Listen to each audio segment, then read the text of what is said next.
Bismillahirrahmanirrahim. Assalamualaikum warahmatullahi wabarakatuh. Alhamdulillahi ala ihsanih wa syukru lahu ala taufiqihi wa amtinanih. Asyhadu an la ilaha illallah wahdahu la syarika lahu ta'ziman li sya'nih. Wa asyhadu anna Muhammadan abduhu wa rasuluhu da'ila ridwanih. Allahumma salli alaihi wa ala alihi wa ashabihi wa ikhwanih. Ikhwan dan akhwat yang dirahmati Allah Subhanahu wa taala, Bapak dan Ibu yang dirahmati Allah Subhanahu wa taala. Pada kesempatan kali ini kita akan membahas tentang orang yang berpuasa di bulan Ramadan akan tetapi merugi ya. Dalam satu hadis yang diriwayatkan oleh Imam Al-Bukhari dalam Al-Adab Al-Mufrad dari Jabir bin Abdullah radhiyallahu taala anhuma, Nabi sallallahu alaihi wasallam raqal mimbar. Suatu hari Rasulullah sallallahu naik di atas mimbar. Kita tahu tangga mimbar Nabi sallallahu alaihi wasallam ada 3 ya. Falamma raqad darajatul ula, tatkala Nabi sallallahu alaihi wasallam naik di tangga yang pertama, tiba-tiba Nabi sallallahu alaihi wasallam berkata, amin. Kemudian falamma raqad tsaniyata, tatkala Nabi sallallahu alaihi wasallam naik di tangga yang kedua, Nabi sallallahu alaihi wasallam berkata lagi, amin. Kemudian falamma raqad tsalitsata, tatkala Nabi sallallahu alaihi wasallam naik di tangga yang ketiga, Rasulullah sallallahu alaihi wasallam juga mengatakan amin. Setelah itu, para sahabat bertanya kepada Nabi sallallahu alaihi wasallam, "Ya Rasulullah, ra'ainahu taqulun amin thalatha marrat."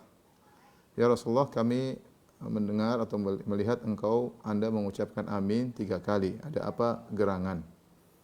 Maka Nabi sallallahu alaihi wasallam jelaskan kepada para sahabat, "Lamma raqaitu darajatul ula, tatkala aku naik di tangga yang pertama, ja'ani Jibril, maka datanglah kepadaku Jibril alaihissalam. Faqala, ya Rasulullah, raghima anf man adraka Ramadan fansalakha minhu wa lam yukfar lahu." Celaka atau merugi orang yang mendapati bulan Ramadan, kemudian bulan Ramadan selesai dan ternyata dia tidak diampuni oleh Allah Subhanahu wa taala. Faqul amin, maka katakanlah amin. Maka aku ucapkan amin. Jadi Jibril yang suruh, Jibril alaihissalam yang menyuruh Nabi untuk mengucapkan amin atau mengaminkan doanya Jibril. Kemudian ketika aku naik tangga yang kedua, Jibril berdoa lagi. Jibril berkata, wala yubayyinanna lakum yaumal qiyamati ma kuntum fi takhtalifun.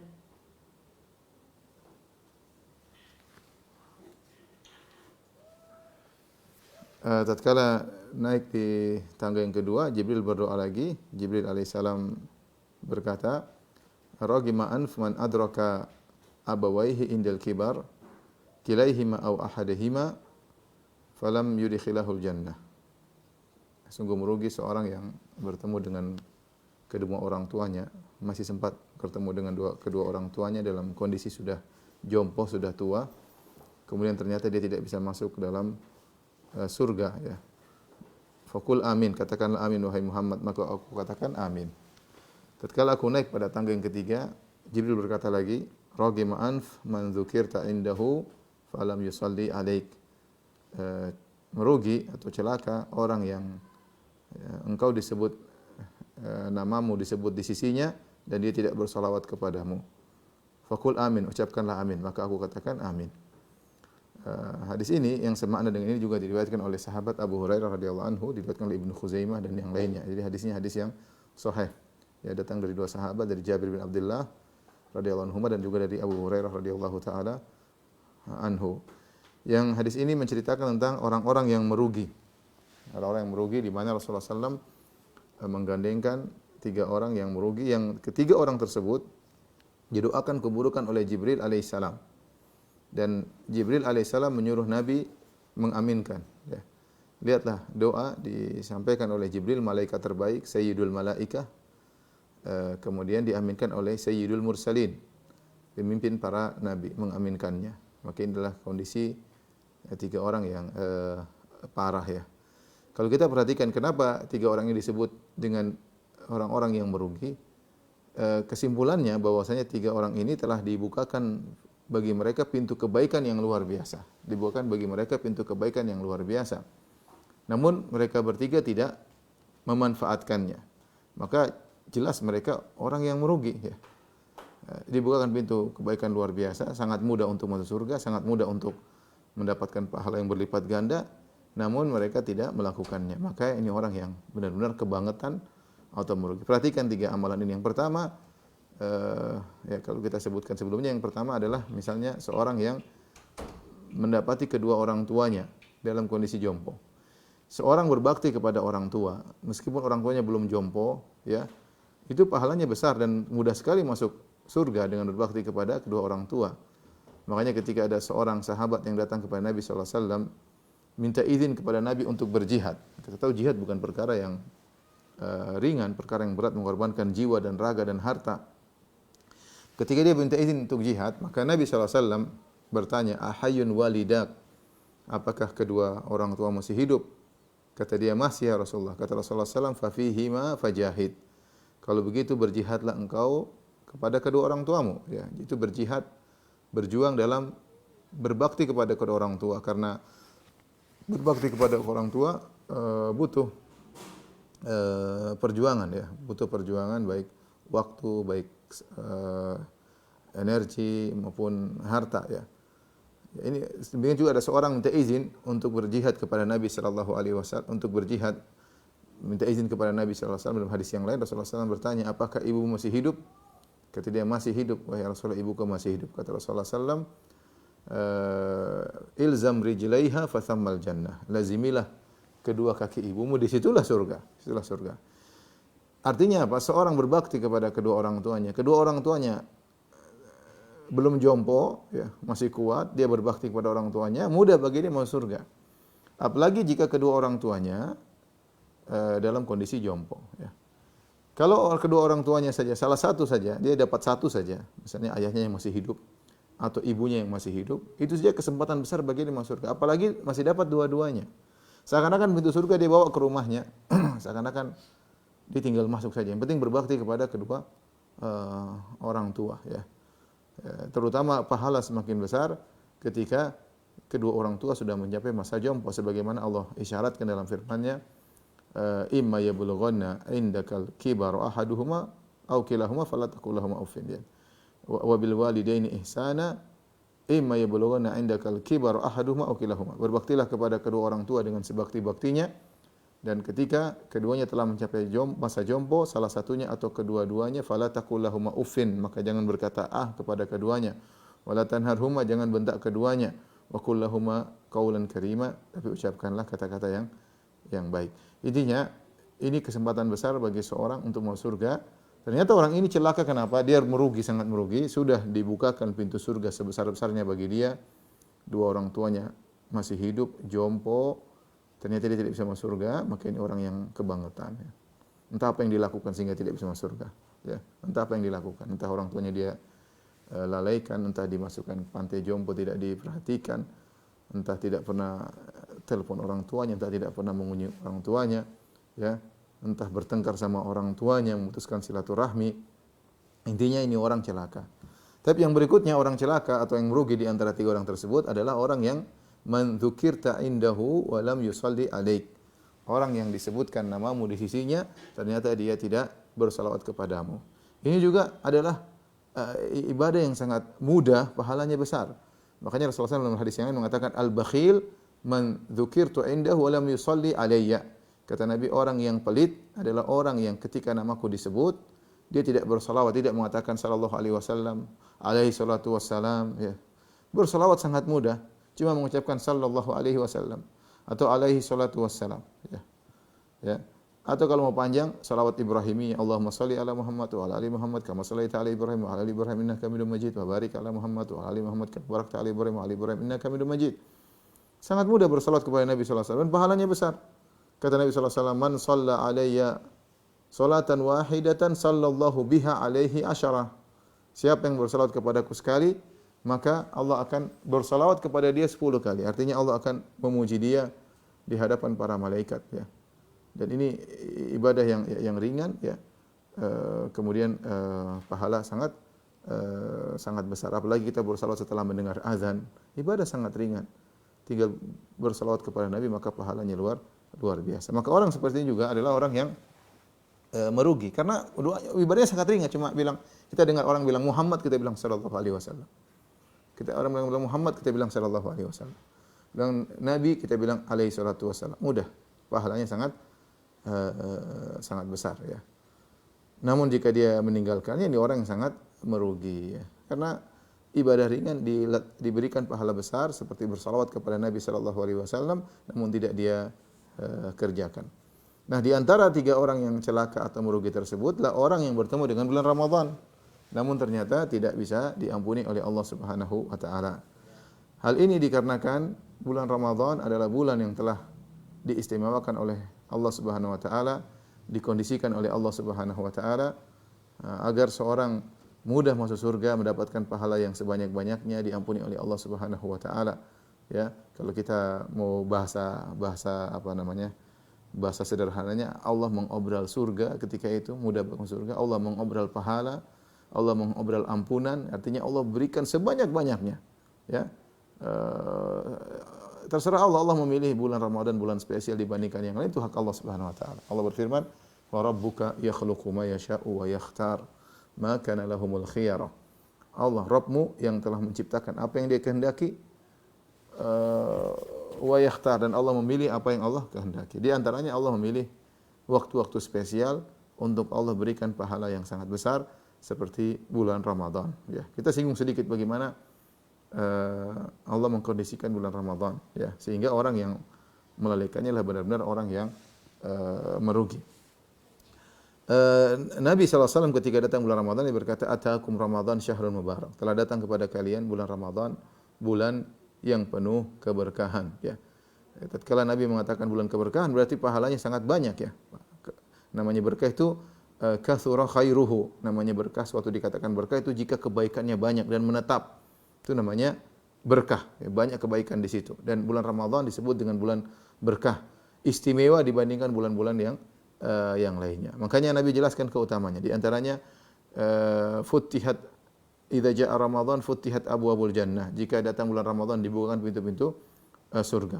Apa maksudnya dibukakan pintu surga? Artinya mudah masuk surga. Ini memotivasi, pintu surga dibuka, tinggal Anda beramal soleh, Anda mudah masuk dalam pintu tersebut, melalui pintu tersebut. Ya, pintu surga dibuka semuanya oleh Allah Subhanahu wa taala. Karena kita tahu pintu surga ada 8 dibuka oleh Allah Subhanahu wa taala, menunjukkan isyarat bahwasanya mudah sekali masuk surga. Mudah sekali masuk surga di bulan tersebut. Kemudian dalam riwayat yang lain, futihat abwabur rahmah, dibukakanlah pintu-pintu rahmat. Artinya Allah memberikan rahmat yang banyak bagi orang yang bisa memanfaatkan hari-hari di bulan Ramadan. Kemudian juga dalam riwayat yang lain, futihat abwabus sama, dibuka pintu-pintu langit. Artinya orang di bulan Ramadan amalnya mudah diterima. Karena kalau amal tidak diterima, tidak tembus langit ya. Ini pintu langit dibuka, artinya mudah amal tersebut diterima oleh Allah Subhanahu wa taala dibandingkan dengan bulan-bulan yang lain. Nah, mudah masuk surga, mudah dirahmati Allah, mudah diterima amalan oleh Allah Subhanahu wa taala. Kemudian juga di bulan tersebut ghulliqat abwabun nar, ditutup pintu-pintu neraka ya. Artinya ini rahmat bagi kaum muslimin ya, bagi orang yang beriman, sehingga kesempatan masuk neraka di bulan tersebut sangat sangat kecil ya, pintu-pintu neraka ditutup. Makanya Allah Subhanahu wa taala membelenggu para syaitan. Kata Nabi sallallahu alaihi wasallam, "Wa suffidatis syayatin." Syaitan-syaitan dibelenggu. Dalam sebagian riwayat disebutkan suffidat maradatus syayatin, yang dibelenggu adalah gembong-gembong syaitan. Artinya syaitan tidak leluasa untuk menggoda, atau gembong-gembongnya terbelenggu sehingga motivasi faktor untuk menyebabkan maksiat berkurang. Dan kita lihat kenyataannya demikian, bulan Ramadan maksiat berkurang ya, meskipun tetap bermaksiat ada, tetapi faktor eksternal yang mengganggu seorang untuk bermaksiat berkurang. Kenapa? Karena syaitan dibelenggu ya. Kemudian selain itu Allah mengirim malaikat-malaikat untuk menyeru ya. Wa yunadi munadin, ada yang menyeru di bulan Ramadan, ya baghiyal khairi aqbil wa ya baghiyasy syarri aqsir. Wahai pencari kebaikan, semangatlah. Wahai pencari keburukan, yang mau bermaksiat berhentilah. Jadi ada suara-suara yang menyeru ke dalam hati kita untuk semangat. Dan kalau mau bermaksiat, ada suara yang mencegah ya, yang menyeru kita untuk berhenti dari maksiat yang kita lakukan. Kemudian setiap malam istimewa. Kata Nabi sallallahu alaihi wasallam tentang malam-malam Ramadan, kata Nabi sallallahu alaihi wasallam, "Walillahi utaqa'u minan nar wa dzalika kullu lailah." dan Allah Subhanahu wa taala mencatat hamba-hambanya dibebaskan dari neraka jahanam, dan itu berlaku setiap malam. Setiap malam. Setiap malam ada kesempatan bagi kita untuk tercatat sebagai orang yang merdeka dari neraka jahanam, yang terbebaskan dari neraka jahanam. Itu berlaku setiap malam. Dan di depan kita ada 29 malam atau 30 malam. Maka seorang bersungguh-sungguh untuk beribadah di setiap malam di bulan Ramadan. Kalau dia tidak dicatat di malam pertama, masih ada malam kedua. Kalau dia kurang beristihad, kurang bersungguh-sungguh, kurang berijtihad di malam kedua, masih ada malam ketiga, masih ada malam keempat, masih ada sampai malam ke-29. Masa salah satu malam dia tidak bisa berhasil? Inilah yang kemudian Nabi mengatakan, sungguh merugi orang yang bertemu bulan Ramadan, fansalakha, Ramadan lewat, 30 malam lewat, 29 lewat, sebulan full lewat, dan dia tidak diampuni. Ini hamba yang celaka, hamba yang celaka. Lebih lagi Allah Subhanahu wa taala melipat gandakan pahala di bulan Ramadan, ya. Allah lipat gandakan. Ulama sepakat bahwasanya bulan Ramadan, beribadah di bulan Ramadan tidak sama seperti bulan-bulan yang lainnya. Dilipat gandakan oleh Allah secara kuantitas maupun kualitas, ya. Maka kalau seorang ternyata di bulan Ramadan masih malas beramal soleh, terus kapan lagi dia mau beramal soleh, ya. Mau tunggu bulan Syawal, mau tunggu bulan yang lain. Kalau bulan Ramadan sudah diobral pahala, bahasa kasarnya, diobral pahala, diobral rahmat, diobral kemudahan untuk masuk surga, neraka ditutup. Kemudian dia tidak semangat lagi, terus kapan lagi dia mau semangat untuk beramal saleh? Ada sebuah hadis yang menakjubkan, hadis dari Talha bin Ubaidillah radhiyallahu taala anhu, ya, tentang kisah ada dua orang anna rajulaini min Bali qadima ila Nabi sallallahu alaihi wasallam. Ada dua orang dari suku Bali, ya, dia datang ke kota Madinah berhijrah. Wa kana islamuhuma jami'an, dan mereka berdua sama-sama masuk Islam. Karena mereka datang kepada Nabi sallallahu alaihi wasallam, tinggal di kota Madinah, tinggal bersama para sahabat, ya. Wa kana ahaduhuma ashadda ijtihadan minal akhar, yang salah satunya lebih semangat berijtihad, beribadah daripada yang lainnya, ya. Kemudian faghaza al-mujtahidu minhuma, maka salah satu yang semangat itu berperang. Fastushhid, kemudian mati syahid. Luar biasa, dia mati syahid. Thumma makatha al-akhar ba'dahu sanah. Yang satunya, ya, kemudian dua orang, satunya lebih semangat daripada, taruhlah si A dan si B. Si A lebih semangat daripada si B. Kita namakan saja A dan B. Si A lebih semangat daripada si B. Kemudian si A saking semangatnya dia berjihad, kemudian dia mati syahid. Setelah itu si B masih hidup setelah si A selama setahun. Ya, selama setahun kemudian meninggal dunia. Ya. Apa kata Talha bin Ubaidillah? Talha salah seorang sahabat yang jadi masuk surga. Al-Asyarah Mubasysyirin bil Jannah, 10 orang di antara yang dijamin masuk surga oleh Nabi sallallahu alaihi wasallam, yang mengatakan Abu Bakar fil Jannah, Umar fil Jannah, Utsman fil Jannah, Ali fil Jannah, Abdurrahman bin Auf fil Jannah, Talha bin Ubaidillah fil Jannah. Kata Nabi, Abu Bakar di surga, Umar di surga, Utsman di surga, Ali di surga, Abdurrahman bin Auf di surga, Talha di surga, Zubair bin Awam di surga, ya. Kemudian Sa'id bin Zaid di surga, Sa'ad bin Abi Waqqas di surga, dan Abu Ubaid bin Jarrah di surga. 10 orang, di antaranya adalah Talha bin Ubaidillah. Maka Talha bercerita, "Fara'aitu fima yaran naim." Kemudian aku melihat dalam mimpiku, fa idza ana bi babil jannah. Ka'anni bi babil jannah. Seakan-akan aku berada di pintu surga, tinggal masuk di pintu surga. Fa idza ana bihima. Tiba-tiba aku bersama dua orang laki-laki tersebut, si A dan si B tadi, di depan pintu surga. Fa kharaja kharijun minal jannah. Tahu-tahu ada yang keluar dari surga, itu malaikat. Kemudian malaikat mengambil tangan, mengajak kata orang yang si B yang masuk surga duluan. Si B masuk surga. Setelah itu, setelah si B masuk surga, kemudian malaikat keluar lagi. Kemudian mengajak si A. Kita karena dia bilang A yang mati duluan, A yang mati syahid, si B tidak jihad, tapi dia hidup setahun setelah itu. Kemudian si A jadi B dulu masuk surga, kemudian si A dimasukkan dalam surga. Setelah itu faraja'a, keduanya A dan B keluar dari pintu surga bertemu dengan aku, mereka berdua berkata irji' fa innahu lam ya'ni laka ba'du. Kata mereka berdua, wahai Tolha, kembalilah, sekarang belum saatnya bagimu. Kemudian aku terbangun.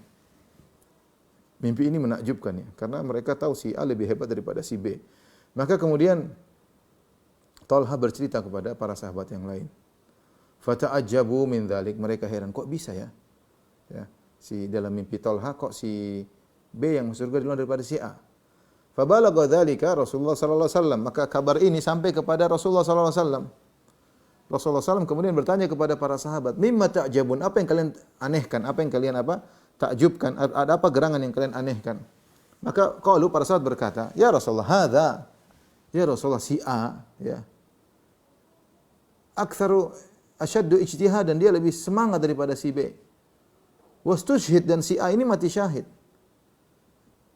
Wa kaifa yadkhulu al-akhar al-jannah qablahu, bagaimana yang B masuk surga duluan daripada si A? Maka Rasulullah SAW berkata, alaysa qad makatha ba'dahu sana, bukankah si B masih hidup setelah itu selama setahun? Ya. Fa adraka Ramadan fasamahu, bukankah, kata mereka, bala ya Rasulullah, masih hidup setahun setelah itu. Bukankah si B mendapatkan bulan Ramadan dan dia berpuasa? Kata mereka, bala ya Rasulullah, benar. Wa shalla wa sajada kam sajada, bukankah dia sujud dan dia berapa banyak sujud? Itulah yang buat dia menjadi mulia. Dia mendapati Ramadan dan dia berpuasa. Subhanallah, ini orang si B memanfaatkan kesempatan, dia baru masuk Islam tapi dapat Ramadan. Yang satunya masuk Islam tidak dapat Ramadan. Satunya Islam dapat Ramadan, kemudian dia beribadah dengan sungguh-sungguh Ramadan, maka dia masuk surga lebih dahulu daripada temannya si A. Maka saya katakan, ketika Rasulullah SAW berkata, wa adraka Ramadhana fasamahu, bukankah dia mendapat bulan Ramadan dan dia berpuasa? Ini menunjukkan bahwasanya orang yang beribadah di bulan Ramadan pahalanya luar biasa. Nah, kalau Allah Subhanahu wa taala sudah membuka pintu-pintu kebaikan seluas-luasnya di bulan Ramadan, kemudian seorang tidak memanfaatkannya, ini orang kebangetan. Pantas didoakan keburukan oleh Jibril dan pantas diaminkan oleh Nabi sallallahu alaihi wasallam. Raghima anfu rajulin adraka Ramadan fansalakha minhu falam yughfar lahu, merugi.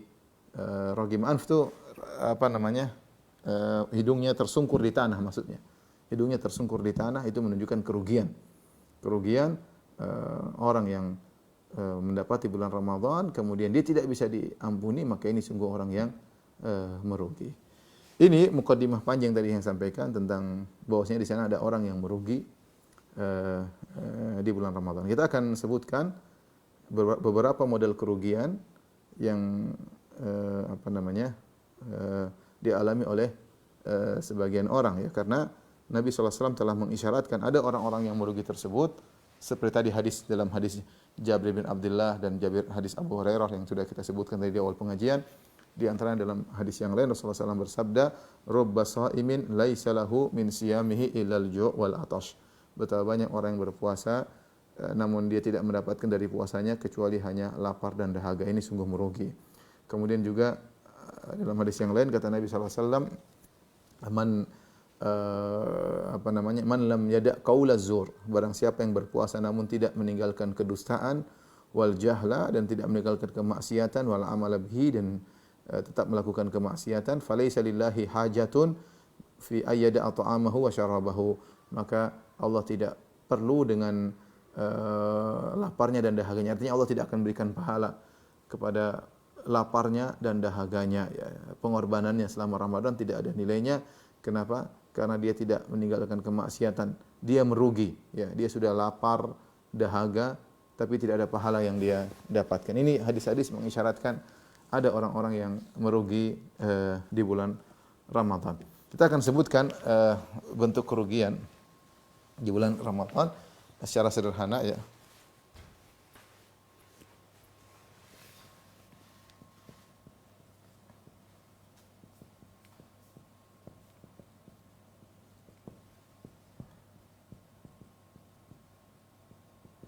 mungkin kita bisa klasifikasikan menjadi tiga, ya. Tentunya orang yang yang merugi di bulan Ramadan, yaitu yang berpuasa tapi maksiat, ya. Ini adalah orang yang paling merugi di antara mereka, ya. Yang kedua, misalnya orang yang berpuasa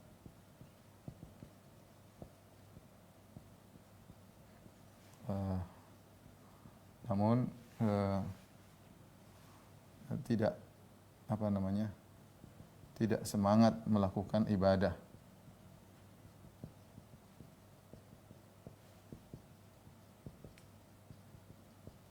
Jadi malas untuk beribadah, ya. Yang ketiga, mungkin di antara yang merugi juga adalah orang yang berpuasa tapi tidak menjalankan adab puasa.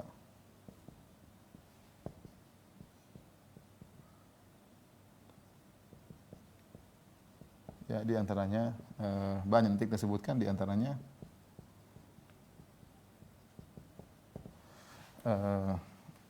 jidal atau debat, ya, bertengkar, teriak-teriak, ya, dan lain-lainnya. Tapi ini mungkin kalau saya mau klasifikasikan, inilah tiga orang yang tiga model manusia yang boleh kita katakan dia merugi di bulan Ramadan, ya. Yang pertama, yang paling parah adalah yang berpuasa tapi maksiat, ya. Berpuasa tapi maksiat, ya. Dan sudah pernah saya sampaikan dalam kajian-kajian lain bahwasanya para ulama berselisih tentang orang berpuasa tapi maksiat. Bagaimana hukum puasanya? Bagaimana hukum puasanya? Maka ada beberapa jenis maksiat yang di situ jelas-jelas Rasulullah tegaskan bahwasanya amalan puasanya akan hilang. Seperti dusta tadi, kata Nabi SAW, man lam yada' qaula zur wal jahla wal amala bihi. Barang siapa yang berdosa ketika bulan Ramadan, maka puasanya sia-sia, laparnya dan dahaganya tidak ada manfaatnya, ya. Di antara jenis maksiat yang Nabi jelaskan bahwasanya pahala puasanya akan hilang. Kemudian juga para ulama menyebutkan dimaksud dengan qaula zur, perkataan dusta, yang setara dengan dia adalah ghibah. Barang siapa yang melakukan ghibah, ya, ngerumpi, menyebutkan keburukan orang lain ketika bulan Ramadan, maka puasanya juga batal pahalanya, ya. Batal pahalanya. Bahkan sebagian sahabat diriwayatkan dari Aisyah radhiyallahu taala anha, ya, menyatakan bahwasanya siapa yang melakukan ghibah, maka bukan cuma pahala yang batal, puasanya juga batal, harus diulang. Tapi yang benar bahwasanya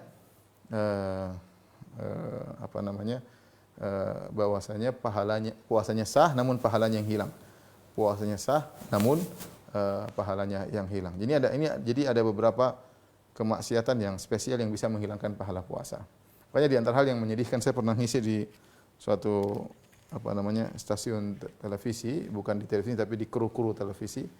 Kemudian saya sampaikan hadis ini, bahwasanya siapa yang berdosa maka pahala puasa akan hilang. Maka di antara mereka kru tersebut ada yang bertanya, "Ustaz, bagaimana hukum kami kru televisi yang memberi berita di salah satu televisi swasta yang kami disuruh oleh direksi untuk membuat berita bohong, ya, karena kepentingan duniawi, karena kepentingan politik, karena persaingan apa, kayak pokoknya ada perintah dari atas untuk membuat berita-berita bohong di bulan Ramadan."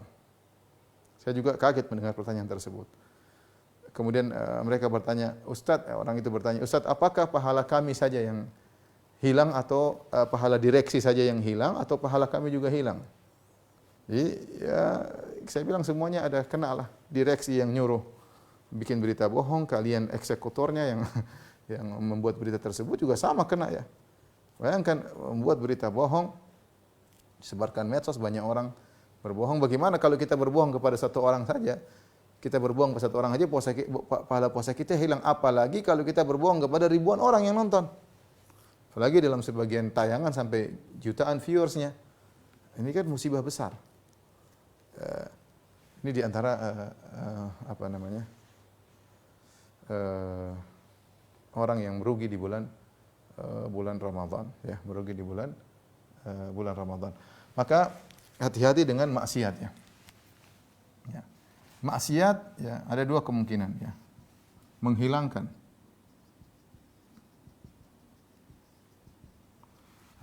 seluruh pahala puasa, menghilangkan seluruh pahala puasa. Ini contohnya adalah dusta, kemudian ghibah, ya. Ya. Kemudian maksiat yang lainnya mengurangi pahala puasa. Mengurangi pahala puasa. Wallahu alam, ya. Pahala puasa. Jadi maksiat yang kita lakukan cuma dua kemungkinan, menghilangkan seluruh pahala puasa atau mengurangi pahala puasa. Maka waspada di bulan Ramadan ini, terutama yang paling berbahaya adalah bahaya medsos, ya. Bahaya medsos. Bahaya medsos, hati-hati, ya. Saya ingatkan, jaga pendengaran, jaga penglihatan.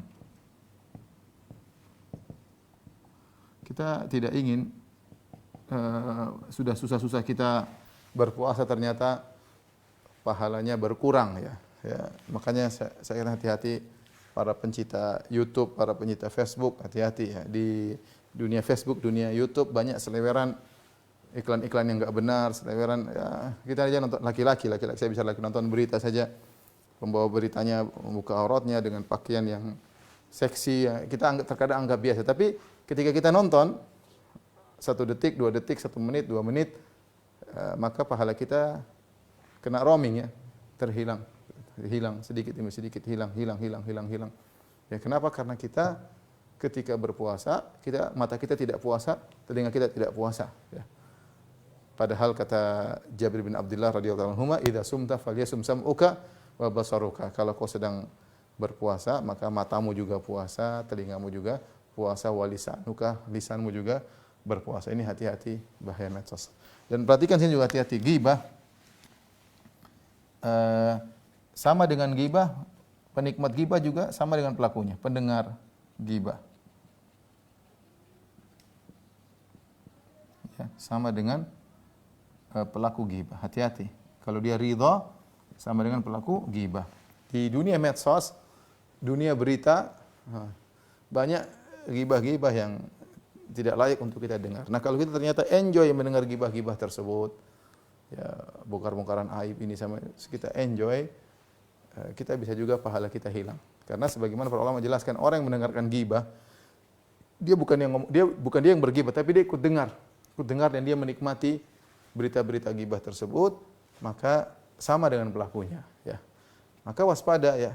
Kita, ya, umur kita tidak panjang, jangan sampai kita hari puasa kita sia-sia gara-gara cuma ingin merasakan kenikmatan sesaat, kenikmatan majelis ghibah dengan berita-berita ghibah, ngerumpi keburukan orang lain, ya, terutama ibu-ibu, hati-hati, ya.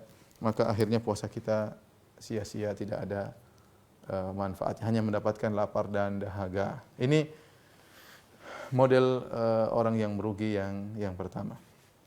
Kemudian orang yang berpuasa namun tidak sempat melakukan ibadah puasa. Inilah model kerugian yang tadi disebutkan, yang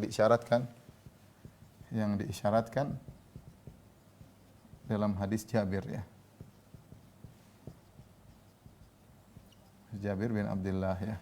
Yang tadi kita sebutkan, Rasulullah SAW naik di atas mimbar, kemudian Rasulullah mengatakan amin, ya. Kenapa? Dia berpuasa tapi dia malas ibadah, ya. Malas ibadah. Sayang, artinya banyak amalan-amalan yang buat dia bisa diampuni oleh Allah Subhanahu wa taala, ya. Seperti Rasulullah SAW mengatakan, contoh, man shoma Ramadan imanan wa ihtisaban ghufira lahu ma taqaddama min dhanbi.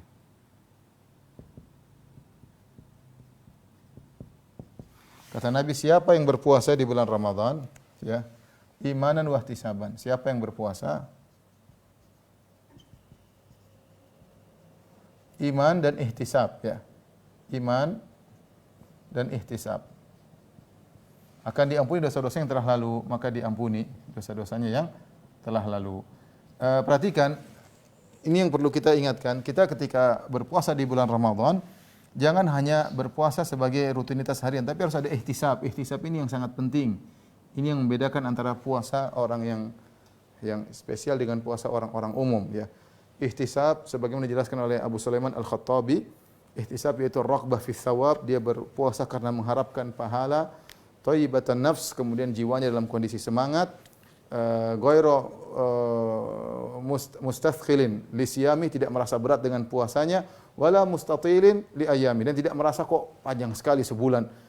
Ini artinya dia beribadah puasa dengan semangat. Meskipun dia mungkin letih, mungkin harus bekerja, tapi dia semangat karena dia tahu ini pahalanya luar biasa.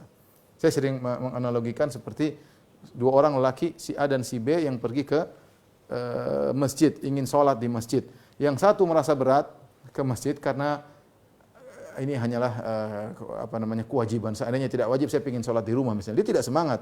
Bahkan kalau ada uzur seperti hujan, dia senang tidak ke masjid, senang. Dia asalnya nggak suka ke masjid, capek jalanlah dia, tapi dia ke masjid, dia sholat di masjid.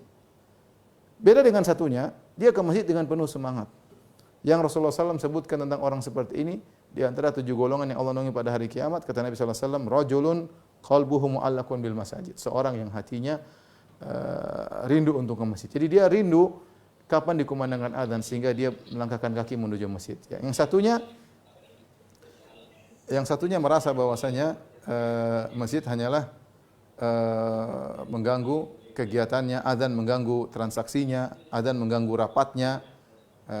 Tidak seperti yang satunya semangat ke masjid dengan melangkahkan kaki. Demikian pula saya katakan orang berpuasa ada dua model. Ada yang puasa malas-malasan, ada yang puasa ya ini hanya sekedar kewajiban, ingin melepaskan beban kewajiban. Ada yang dengan semangat. Dia merasa Ramadan ini adalah kesempatan luar biasa, maka dia rajin beribadah, ya. Beda kok. Tidak semua orang ihtisab ketika melaksanakan puasa Ramadan, ya. Kalau orang ihtisab bangunnya semangat, kemudian sahurnya semangat, dia tahu ini ibadah. Meskipun dia menjalankan dengan susah payah, tapi ada semangat luar biasa. Masih orang sholat, ada orang sholat hanya sekedar ini beban dia lepas. Ada orang sholat dengan semangat, semangat kelihatan. Makanya Nabi SAW mengatakan, ya Bilal arih Nabi sholat, wahai Bilal istirahatkan kami dengan sholat. Rasulullah menikmati sholat tersebut, merasa istirahat, merasa ketenangan. Makanya Rasulullah SAW mengatakan, wa ju'ilat qurratu aini fi sholat. Allah menjadikan kebahagiaanku dalam sholat. Ya. Beda orang yang sekedar sholat merasa beban, kalau seandainya boleh libur sholat dia ingin libur. Tetapi karena wajib, ya. Beda antara dua model manusia tersebut. Nah, ini yang saya inginkan. Orang yang berpuasa namun tidak semangat melakukan ibadah, bisa jadi dia merugi. Karena pahalanya sedikit, ya. Pahalanya sedikit, belum tentu dia mendapatkan ampunan. Karena Nabi mensyaratkan kalau ingin dapat ampunan harus ihtisab. Man shoma ramadhana imanan wa ihtisaban ghufira lahu ma taqaddama min dzambi. Barang siapa yang puasa bulan Ramadan dengan keimanan dan ihtisab akan diampuni dosa-dosa yang telah lalu. Rasulullah juga bersabda, demikian juga berlaku dalam salat malam. Man qama Ramadan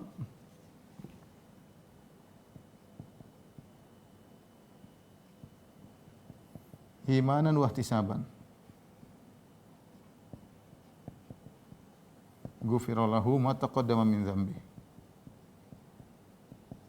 Kata Nabi, siapa yang salat malam? Siapa yang salat malam, ya. Itu salat tarawih. Iman dan ihtisab, iman dan ihtisab. Diampuni. Ghufira lahu ma taqaddama min dzambi. Sama. Sekarang sebagaimana salat butuh sebagaimana puasa butuh ihtisab, salat juga butuh ihtisab. Semangat kita pergi ke masjid kalau di salat tarawih. Bukan karena pingin rame-rame saja, bukan karena tradisi meramaikan masjid, bukan, tapi kita ingin diampuni oleh Allah. Kita salat dengan harapan diampuni. Semoga salat saya di malam ini saya diampuni oleh Allah Subhanahu wa taala. Jadi kita semangat salat. Ya. Semangat salat. Makanya kita kalau lihat misalnya 10 hari terakhir terutama di bulan Ramadan, kalau kita ke Masjid Nabawi, Masjid Al-Haram, luar biasa orang semangat. Ya, salat sampai 2 jam lebih, kemudian jauh-jauh, kemudian parkir jauh, orang semangat luar biasa, ya. Saudara-saudara kita yang misalnya umrah dengan biaya besar, semangat untuk ke Masjid Haram, Masjid Nabawi, harus ada semangat. Yang kemudian Nabi juga bersabda, man qama lailatal qadri imanan wa ihtisaban ghufira lahu ma taqaddama min dzambi. Barang siapa yang menghidupkan Lailatul Qadar,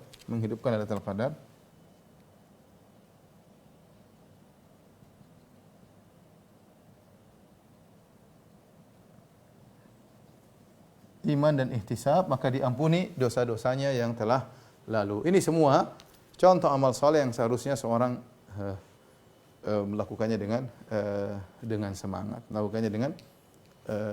dengan semangat. Nah, tentu ada amal-amal soleh yang lainnya yang seorang berusaha untuk memanfaatkan. Ini sekarang musim lagi bagi-bagi pahala, musim lagi obral pahala, ya. Musim obral pahala, maka ada namanya baca Quran, baca sebanyak-banyaknya, ada namanya berbakti sama orang tua, ada namanya sedekah, ya. Ya usahakanlah kapan lagi dia bertemu dengan bulan seperti ini, ya. Maka semangat, kalau dia punya rezeki segera sedekah. Jangan ragu-ragu. Beda nanti kalau sudah 1 Syawal, sudah lebaran, pahalanya beda. Sudah 2 Syawal, pahalanya beda. Kita sekarang lipat gandakan. Ya kalau kita sedang berdagang bersama Allah, ya. Tijaratan lan tabur. Inilah perdagangan yang tidak ada kerugiannya, perdagangan yang sebanyak kita keluarkan keuntungannya semakin banyak. Entah kita rasakan di dunia, yang jelas di akhirat jelas kita dapatkan, ya. Man dzalladzi yuqridullaha qardan hasan fayudha'ifahu lahu adha'afan katsira. Siapa yang memberi pinjaman kepada Allah itu bersedekah, Allah akan berikan pahala yang berlipat ganda. Adha'afan katsira, yang sangat berlipat ganda banyak, ya. Jadi kesempatan baca Quran, kesempatan semua amal soleh kalau bisa kita kerjakan, lakukan di bulan Ramadan, ya. Lakukan di bulan Ramadan, terutama tadi baca Al-Quran. Kemudian jangan lupa kalau ada waktu iktikaf, kalau kita nggak bisa 10 hari, sehari nggak apa-apa, sehari. Kalau nggak ada 2 hari, alhamdulillah. Kalau nggak bisa lagi sehari 2 hari, ada 1 malam iktikaf semalaman, oke. Kalau nggak bisa ada 1 siang dari subuh sampai maghrib, boleh juga, ya. Kalau bisa 10 hari full, alhamdulillah. Kalau nggak, ya sebisanya. Jadi amal-amal saleh yang bisa kita kerjakan di bulan Ramadan, kerjakan. Seperti man fattara sha'iman, memberi buka puasa. Ya, buka puasa di Jakarta mungkin satu paket mungkin 25.000. Tapi kalau kita ke daerah-daerah yang lebih jauh di kampung-kampung bisa 15.000, sudah dapat 1 paket berbuka puasa. Kita bisa kirim ke pondok-pondok, kita bisa kirim ke masjid-masjid di sana. Kita dapat pahala. Orang berpuasa, kita dapat pahala puasa mereka. Jadi antara cara-cara praktis agar kita bisa dapat panen pahala di bulan Ramadan. Jangan lupa berbakti kepada orang tua, menyambung silaturahmi. Apa yang bisa kita lakukan mumpung ini bulan berkah. Makanya Nabi SAW, kata Ibnu Abbas, karena Nabi SAW ajwadan nas wa kana ajwad ma yakun fi Ramadan. Rasulullah SAW adalah orang yang paling dermawan, dan di puncak-puncak kedermawanan adalah tatkala di bulan Ramadan. Maka jangan Anda menjadi orang yang merugi, yang Ramadan hanya sekedar kewajiban, beban yang ingin dia lepaskan, sementara dia tidak isi dengan ibadah, ya. Dia tidak isi dengan ibadah. Sayang, ya. Ini waktu cuma sebentar, kata Allah, ayyamam ma'dudat, hari-hari yang berbilang, bukan setahun penuh. Kita sudah lewati mungkin sekitar 10 hari, ya. Tidak lama, nanti 10 hari lagi lewat, kemudian selesai, maka di sana ada yang orang beruntung, di sana orang yang merugi. Artinya apa? Lagi obral barang dia tidak beli, sayang. Lagi murah-murah semuanya, dia tidak beli. Rugi enggak? Rugi. Lagi pahala diobral oleh Allah, dia tidak melaksanakan. Rugi enggak? Rugi. Ya, rugi. Taib, yang ketiga mungkin yang saya sampaikan, orang yang berpuasa tapi tidak menjalankan adab-adab. Puasa ada adabnya, ya. Puasa ada adabnya. Rasulullah SAW mengatakan dalam hadis,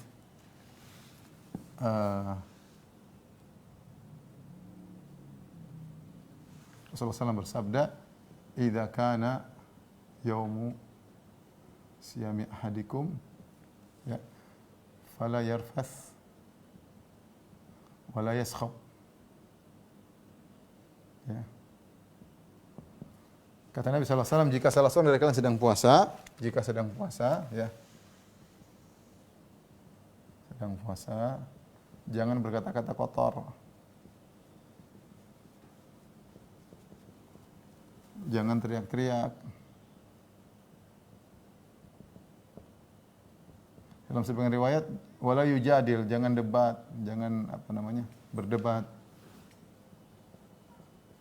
Kemudian kata Nabi sallallahu alaihi wasallam, wa in sabahu ahadun aw qatalahu, jika ada orang yang mencaci makimu atau qatalahu, ngajak berantem, falyakul inni mar'un shaim, katakanlah aku sedang puasa. Jadi jangan gubris orang, jangan diladeni. Ada yang ngajak berantem, ada yang ngajak berdebat di media sosial, jangan diladeni. Bilang, saya sedang berpuasa. Sama juga kalau gitu di rumah, istri ngajak debat, suami ngajak bertengkar, lagi puasa. Bertengkar nanti habis maghrib. Sekarang jangan dulu ya. Lagi puasa harus beradab. Nah, kalau kita tidak beradab, ya tadi akhirnya waktu kita terbuang sia-sia ya. Waktu kita terjebak dengan kegiatan yang akhirnya membuang waktu kita. Apalagi kita akhirnya tadi debat, ribut ya. Makanya kata Jabir bin Abdullah, Jabir berkata,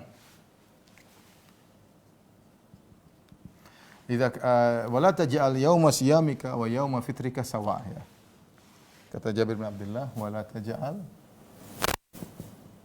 yauma siyamika wa yauma fitrika sawaan."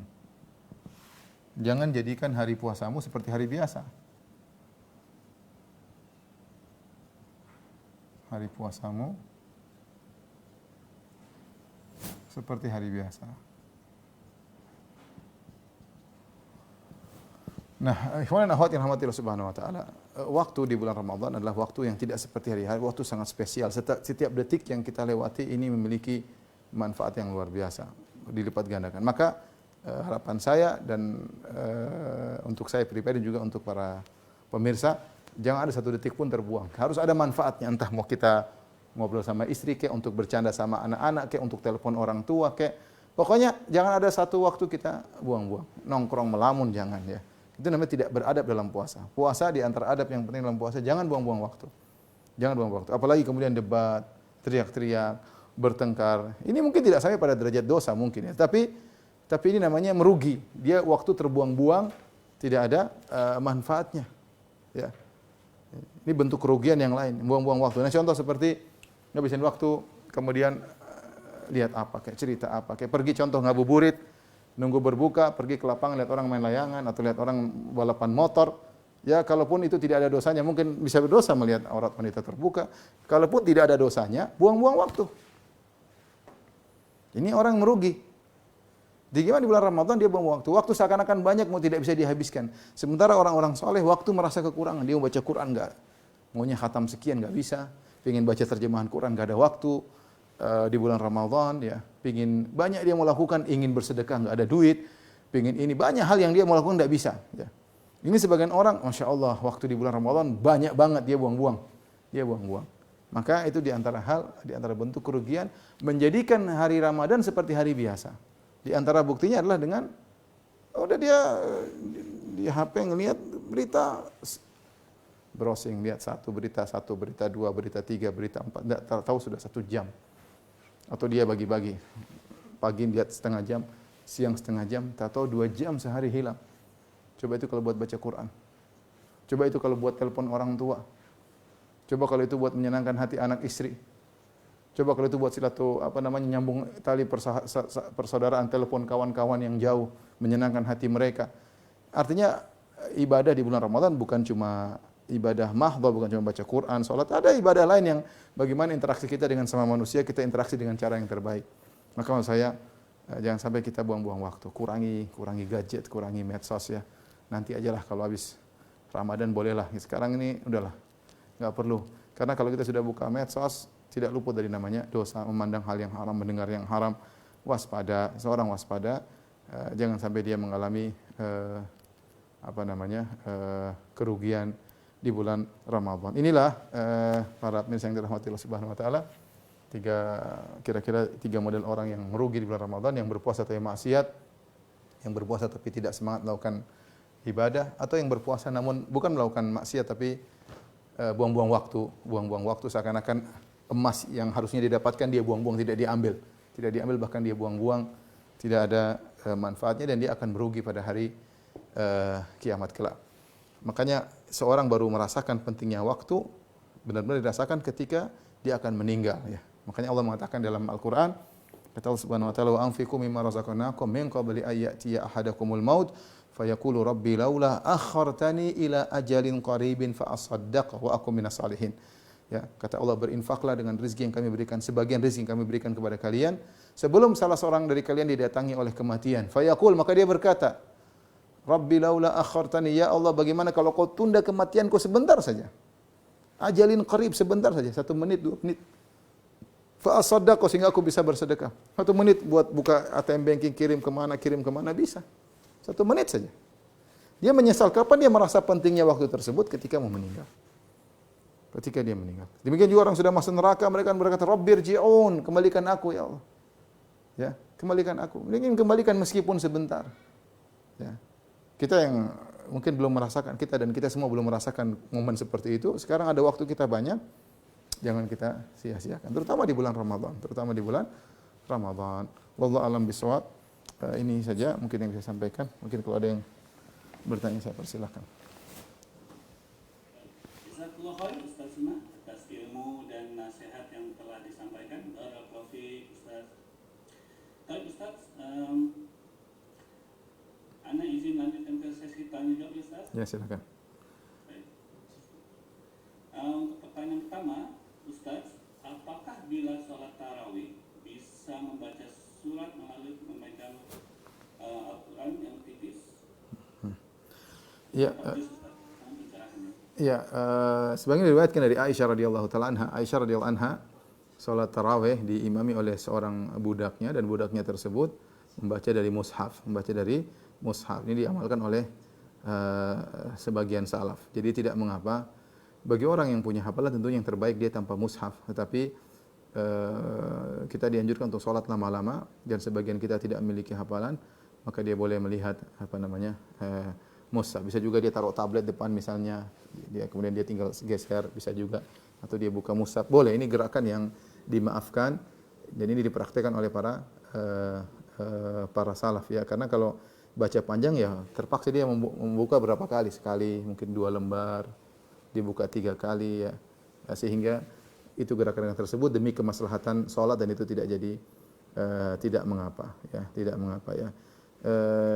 Silahkan dilakukan ya, terutama kalau kita sholat sendirian ya. Kalau di masjid mungkin kita memikirkan tentang kondisi makmum sehingga tidak terlalu berat agar mereka tetap semangat ke masjid. Tapi orang yang ingin sholat di rumah, silahkan dia baca sepanjang-panjangnya, terserah. Wallahu a'lam bishawab. Baik Ustaz, jadi termasuk handphone juga termasuk Ustaz? Boleh? Iya, boleh. Apalagi yang penting tadi kita gerakan yang kalau ada tablet kita taruh di suatu lokasi, kemudian tinggal kita taruh gitu. Ada juga itu intinya bisa dilakukan ya. Bisa dilakukan, tidak jadi masalah. Sebagaimana Al-Quran boleh kita buka lembaran tersebut, demikian juga tablet atau HP ya, tidak jadi masalah. Seperti di Masjid Nabawi sering orang sholat dia pegang Quran kecil, sering. Saya lihat sering sekali, terutama bulan Ramadan. Nanti mereka buka, mereka pegang lagi. Nanti ketika itu mereka kemudian simpan, mereka sujud dan ruku, kemudian mereka buka lagi. Tapi baca lama, bukan karena sekali berdiri bisa jadi 15 menit, bisa jadi 20 menit ya. Jadi kan ada beberapa lembaran yang mereka buka ya. Dan itu gerakan yang diperbolehkan demi kemaslahatan salat. Wallahu a'lam bishawab. Baik. Jazakallahu khair. Barakallahu fiik Ustaz atas jawabannya. Selanjutnya pertanyaan berikutnya, Ustaz, bagaimana harus menyikapi mertua yang memiliki sifat yang kurang baik, akan tetapi kami tetap menjaga muamalah terhadap beliau karena takut mendorotkan berdosa. Mohon pencerahannya Ustaz. Tadi sudah bagus ya, sudah disikapi dengan baik, bersabar. Itu yang dilakukan ya, mencegah kemudaratan dan berharap mendapatkan pahala ya. Apalagi biasanya ada ketidakcocokan antara ibu mertua dengan mantu wanita. Ini sering ya, kalau tinggal bareng ya ada ketidakcocokan. Tidak tinggal bareng aja terkadang ada crash, tidak cocok, apalagi kalau tinggal bareng. Maka di sini seorang yang lebih muda ya, artinya yang mantunya mengalah ya demi kemaslahatan bersama agar kondisi dia juga bisa tentram dengan suaminya ya. Intinya dia bersiasat dalam bermuamalah dengan ibu mertuanya ya. Kalau dia bisa berdoa kepada Allah suatu bisa jadi baik, dan itu banyak terjadi. Tadinya ribut antara ibu mertua dengan mantu perempuan, tapi lama-lama bisa jadi baik ya. Itu perlu perjuangan. Tapi kalau ternyata kondisi tidak berubah, ya tinggal dia sabar saja, insya Allah itu ladang pahala. Ya, terkadang kita dapat ladang pahala dari kesabaran, dan itu pahalanya sangat besar ya. Kalau kita sadar itu adalah ujian kita, itu lebih mudah. Ya, ini saya sedang diuji dengan mertua. Ya sudah, sabar, hadapi dengan kesabaran dan ladang pahala. Jadikan itu sebagai sumber pahala, sebagai bekal kita untuk bertemu Allah pada hari kiamat kelak. Wallahu a'lam bishawab.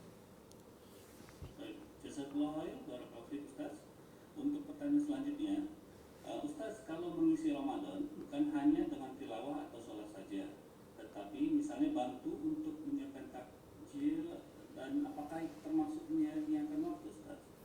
Tidak ya, justru tadi Ramadan bisa dimanfaatkan bukan cuma baca Quran, bukan cuma salat malam, di antaranya bantu orang lain. Saya bilang, makanya saya katakan tadi berbakti sama orang tua, bersedekah, kemudian bantu orang yang susah. Di bulan Ramadan Nabi SAW bahkan mengatakan, la an amshi ma'a akhi fi hajati ahabbu min an a'takifa fi hadzal masjid syahran. Aku menemani seorang memenuhi keperluannya lebih aku sukai daripada iktikaf di masjid selama sebulan. Jadi seorang Nabi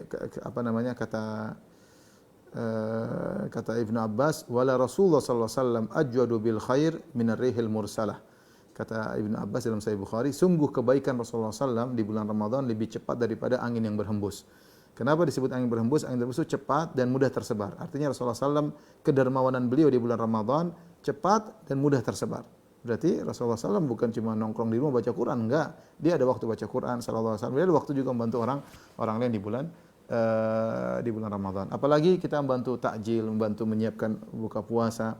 Makanya sebenarnya mengatakan hadis man fattara sha'iman, barang siapa yang beri buka puasa, falahu ajru shaimihi, bagi dia falahu mislu ajrihi, maka bagi dia pahala seperti orang berpuasa. Ini bukan berlaku bagi orang yang kasih duit aja, tapi termasuk orang yang menyelenggarakan, mungkin memasakkan, bagi-bagikan. Allah Maha luas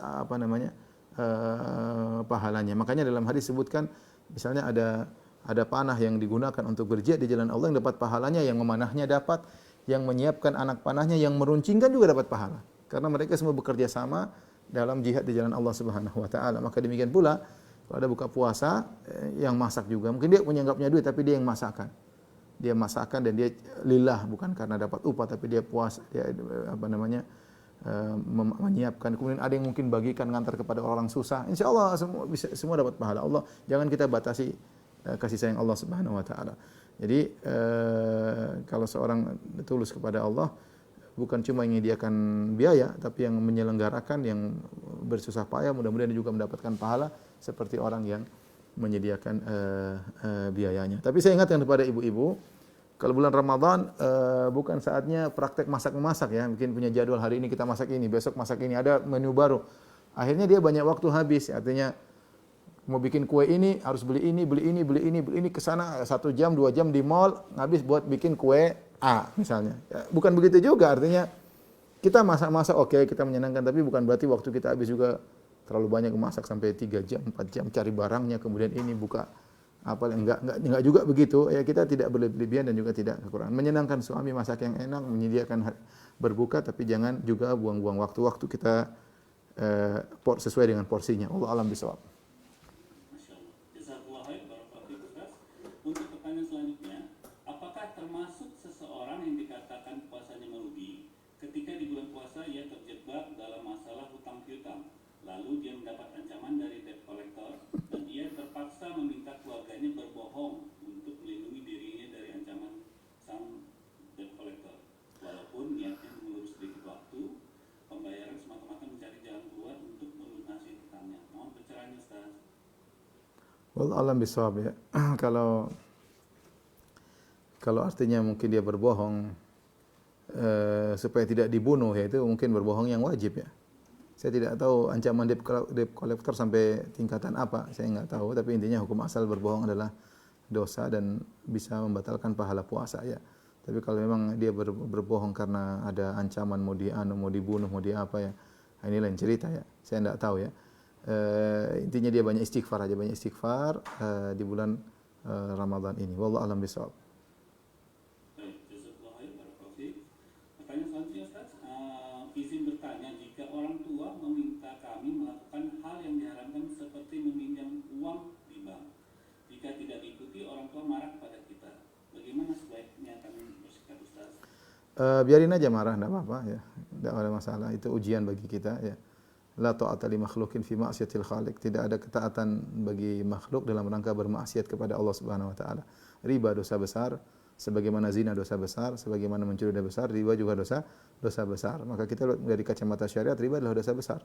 Kita tidak perlu ngikut keinginan orang tua dalam hal tersebut. Kita dimarah, diomelin, dibilang ini sok alim, sok suci, biarin aja lah. Yang penting Allah Maha tahu, kita takut kepada Allah Subhanahu wa taala. Bagaimana kita mau praktek riba di bulan Ramadan ya? Jangan ya. Maka bertahan, tidak perlu kita nurut sama orang tua untuk hal tersebut. Wallahu a'lam bishawab. Baik. Jazakallah. Barakallahu fiik Ustaz. Ini ada pertanyaan dari seorang perawat rumah sakit Ustaz. Bagaimana hukumnya seorang perawat rumah sakit yang saat berpuasa Ramadan mendapatkan shift kerja malam sehingga pada pagi hari ia keletihan dan tertidur sampai waktu asar sehingga melewati waktu sholat. Mohon pencerahan Ustaz. Kalau memang dia sempat dan tertidur di luar keinginan dia, memang benar-benar letih, di malam dia bekerja harus mengurus, karena harus ada yang shift malam ya. Orang sakit bukan cuma pagi saja, ada juga yang perlu dirawat di malam hari ya. Kebetulan dapat shift malam, dia kerjakan sebagaimana kewajibannya. Kalau siang kemudian sempat tertidur, kelewatan zuhur, asar, dia tinggal diqadha itu di luar kemampuan dia ya. Pena terangkat bagi orang yang tidur hatta yastayqidh, sampai dia terbangun, artinya tidak jadi masalah. Bukan dia sengaja untuk malas-malasan, memang kewajibannya dia kerjakan, manusiawi kalau dia kemudian tidur. Insyaallah enggak jadi masalah. Wallahu a'lam bishawab. Jazakallahu khair, barakallahu fiik. Ustaz, ini ada pertanyaan dari seorang pengacara. Beliau sering menangani perkara perceraian. Dalam menangani perkara tentunya banyak hal yang baik, tapi banyak juga yang tidak baik. Saat dengar perseteruan klien, apakah ini membuat ibadah puasanya sia-sia sehingga termasuk golongan yang puasa namun merugi, Ustaz? Tentu tidak ya, bukan cuma karena kita bukan sedang bernikmat-nikmat tentang gibah, tapi kita mendengar gibah untuk mencari solusi. Itu gibah yang dibolehkan. Sama seperti ustaz juga sering dengar gibah, tapi gibah ada permasalahan ya. Dia dengar gibah antara 2 orang, antara 3 orang permasalahan, itu tidak jadi masalah. Tujuannya bukan berlezat-lezat dalam mendengarkan gibah, tapi dalam rangka untuk mencari solusi. Ini tidak jadi masalah, insyaallah. Yang penting ditangani dengan sebaik-baiknya. Dari dokter kandungan Ustaz. Tetap praktek pada saat Ramadan. Apakah melihat lawan jenis karena ini tuntutan profesi dan tidak ada nafsu membuat puasa saya sia-sia, Ustaz? Itu masalah darurat ya, darurat. Kalau bisa, saya sering sampaikan, kalau bisa yang melihat adalah misalnya asistennya yang seorang wanita, kemudian tinggal memberi sifat. Kalau mungkin itu bisa dilakukan, maka itu yang terbaik tentunya. Tapi kalau tidak bisa melihat kecuali sang dokter langsung karena kurang ilmunya Pak sang asisten atau kurang mahirnya sang asisten, tidak bisa diwakili sehingga sang dokter harus melihat secara langsung, maka dia lihat seperlunya saja. Ini darurat ya. Darurat wa daruratu tuqaddaru biqadariha, dan darurat adalah secukupnya. Jika lihat sudah cukup, selesai, tidak perlu. Karena ini mohon maaf, orang kalau sudah seorang wanita di depan dokter, dia kayak pasrah. Ya, pasrah mau dibuka apapun nggak jadi masalah. Dan kalau dokternya nakal, dia akan mengambil kesempatan untuk melihat yang di luar daripada kebutuhan. Seseorang bertakwa kepada Allah Subhanahu wa taala, kalau memang bisa asisten wanitanya yang melihat sehingga tidak perlu dilihat, tinggal disifati. Apalagi kalau kasusnya sudah berulang-ulang dan asistennya pintar, dia bilang, "Dok, mungkin oh ya biasa." Dia ngerti. Tapi terkadang namanya pasien tidak mau, dia maunya dokter yang lihat langsung. Oleh karenanya yang penting dia bertakwa kepada Allah semaksimal mungkin. Walaupun dia harus melihat, maka dia lihat seperlunya saja, secukupnya, waktu yang diperlukan, dan kadar bagian yang dilihat pun jangan dibuka semua. Yang penting yang dia perlu lihat, yang dia perlu sentuh, dia perlu sentuh, secukupnya saja. Wallahu a'lam bishawab. Dan banyak-banyak istighfar kepada Allah Subhanahu wa taala. Jazakallahu khair, barakallahu fiik Ustaz. Untuk pertanyaan selanjutnya, Afwan Ustaz, bagaimana kalau di bulan puasa ini suami setiap hari maunya ngajak ribut terus? Jadi saya menghindar sampai buka puasa. Apakah tindakan saya baik, Ustaz? Ngajak ribut atau ngajak makan? Kalau ngajak ribut jangan dilayani. Ya maafkan, ini saatnya latihan memaafkan. Bukan memaafkan pahala besar. Memaafkan di luar bulan Ramadan pahalanya besar, apalagi memaafkan di bulan Ramadan. Sudah. Setelah nanti mungkin suami lapar emosinya cepat naik, ya udah. Mungkin sahurnya tadi kurang enak. Lain kali masak sahur yang enak, biar saya makannya enak. Kalau dia tidur nggak banyak, kalau dia udah tidur nggak banyak marah. Tapi kalau dia makannya nggak enak, marah-marah. Jangan semua hal yang bisa menimbulkan pertikaian dijauhi. Kalau kita tahu suami marah gara-gara ini, jangan dilakukan. Ya. Suami marah kalau nggak suka gini, jangan dilakukan. Nah, kalau kita sudah maksimal, suami tetap marah, ya udah jangan dilayani. Nanti habis malam kita layani suami dengan baik, ajak ngobrol, Mas tadi siang mohon maaf, minta maaf. Meskipun mungkin kita nggak salah, minta maaf aja, Mas tadi mungkin saya kurang begini. Ambil hatinya ya. ya udahlah di bulan Ramadan kita mudah memaafkan, insyaallah pahalanya besar. Wallahu a'lam bishawab. Bang Oji, pertanyaan terakhir coba dipilih yang paling mudah. Terakhir Ustaz ya, oke ini yang paling mudah mungkin yang klasik Ustaz, pertanyaan klasik gitu, Oh, iya. pertanyaan tiap kali bulan Ramadan Ustaz. Hah. Apa Ustaz, apakah menggosok gigi pada saat puasa itu termasuk makruh dalam berpuasa dan bagaimana kalau berenang Ustaz? Kalau menggosok gigi tidak ada pendapat yang mengatakan dimakruhkan untuk bersiwak setelah zuhur, ada pendapat, tapi yang benar tidak ada dalilnya. Rasulullah SAW suka bersiwak dan tidak disebutkan bahwasanya Rasulullah kalau Ramadan tidak bersiwak. Sehingga kita kembali kepada keumuman, Rasulullah SAW suka bersiwak. Dan siwak juga ada rasanya, yang namanya kayu siwak ada rasa mentolnya. Yang bilang makruh itu kalau setelah zuhur ya. Adapun di pagi semua nggak ada masalah ya. Tapi intinya yang benar tidak dimakruhkan. Kita bersiwak secukupnya, artinya kalau bangun tidur mungkin mulut terasa nggak enak, kita butuh bersiwak. Karena kalau kita sudah bersiwak, kita ngomong juga enak, baca Quran juga enak. Lain halnya ketika mulut tidak segar ya, sulit atau kurang semangat untuk baca Quran ya. Oleh karenanya kita lihat kondisi kita. Kalau kondisi kita memang berbangun tidur ya ini kita perlu bersiwak ya. Wallahu alam bisawab ya. Demikian saja apa yang bisa saya sampaikan. Mudah-mudahan bermanfaat. Semoga ibadah Ramadan kita diterima oleh Allah Subhanahu wa taala. Kurang lebihnya saya mohon maaf. Wabillahi taufiq wal hidayah. Assalamualaikum warahmatullahi wabarakatuh.